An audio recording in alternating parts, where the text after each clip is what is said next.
Proverbs Chapter 25.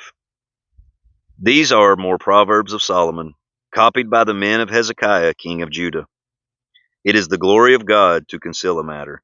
To search out a matter is the glory of kings. As the heavens are high and the earth is deep, so the hearts of kings are unsearchable. Remove the dross from the silver, and out comes material for the silversmith. Remove the wicked from the king's presence, and his throne will be established through righteousness.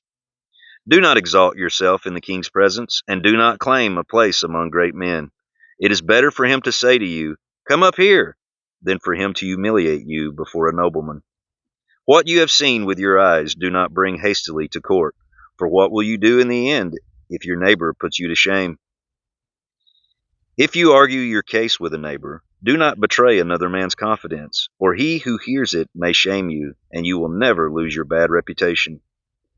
A word aptly spoken is like apples of gold in settings of silver. Like an earring of gold or an ornament of fine gold is a wise man's rebuke to a listening ear. Like the coolness of snow at harvest time is a trustworthy messenger to those who send him. He refreshes the spirit of his masters. Like clouds and wind without rain is a man who boasts of gifts he does not give. Through patience a ruler can be persuaded, and a gentle tongue can break a bone. If you find honey, eat just enough. Too much of it, and you will vomit. Seldom set foot in your neighbor's house. Too much of you, and he will hate you. Like a club or a sword or a sharp arrow is the man who gives false testimony against his neighbor. Like a bad tooth or a lame foot is reliance on the unfaithful in times of trouble.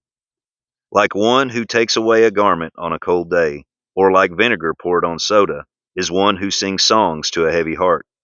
If your enemy is hungry, give him food to eat. If he is thirsty, give him water to drink. In doing this, you will heap burning coals on his head, and the Lord will reward you. As a north wind brings rain, so a sly tongue brings angry looks. Better to live on a corner of the roof than share a house with a quarrelsome wife. Like cold water to a weary soul is good news from a distant land. Like a muddied spring or a polluted well is a righteous man who gives way to the wicked. It is not good to eat too much honey, nor is it honorable to seek one's own honor. Like a city whose walls are broken down is a man who lacks self-control.